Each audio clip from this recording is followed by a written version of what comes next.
Hello viewers, আশা করি সবাই ভালো আছেন। আজকে আমি যেটা দেখাবো সেটা হচ্ছে আপনারা এখানে দেখতে পাচ্ছেন ASL ফাইল, মানে একটা প্রিসেট ফাইল। সো এটা কিভাবে আমরা আমাদের ফটোশপ এখানে দেখতে পাচ্ছেন আমাদের ফটোশপ ফাইল। তো ফটোশপের ভিতরে এই ASL ফাইলটা কিভাবে আমরা ইনপুট করব সেটাই আজকে বা ইনস্টল করব সেটাই আমরা দেখবো আজকে। আমি ফটোশপ ওপেন করে নিচ্ছি। আমি ফটোশপ 2021 ব্যবহার করছি। আর ফটোশপ 2021 এ কিভাবে আপনারা এই ASL ফাইলটা ইনস্টল করবেন সেটা আমি আপনাদেরকে দেখাচ্ছি। সো ওপেন করে নিন, যেকোনো একটা ফাইল ওপেন করে নিলেই হচ্ছে।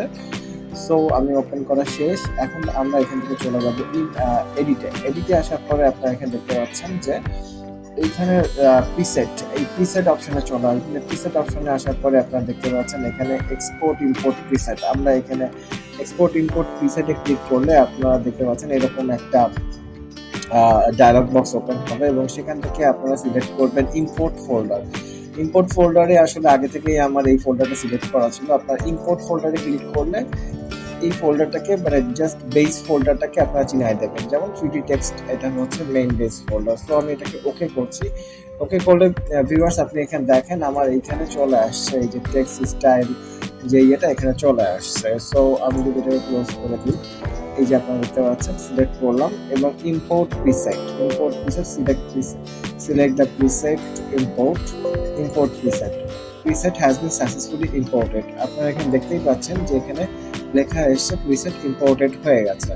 সো ভিউয়ার্স, এইভাবে আপনারা আপনাদের যদি কোনো প্রিসেট থাকে তো সেই প্রিসেটগুলো আপনারা এখানে ইম্পোর্ট করতে পারবেন। সো আমরা যদি এখন ওকে, আবার আমরা চলে আসছি প্রিসেটস ম্যানেজারে গেলে টুলস, আমরা প্রিসেট ম্যানেজারের ভিতরে এটা খুঁজে পাবো। তো এইভাবে আপনারা হচ্ছে প্রিসেটগুলোকে ইম্পোর্ট করতে পারবেন। এটা যেহেতু টেক্সট প্রিসেট ছিল, সো এটা আমরা টেক্সট প্রিসেটের ভিতরে গেলে আমরা এটা খুঁজে পাবো। সো ভিউয়ার্স, এই ছিল আজকের মতো আমার একটা ছোট টিউটোরিয়াল। যদি ভালো লাগে তাহলে অবশ্যই hit the subscribe button and stay tuned with my channel. Have a good day, thank you very much.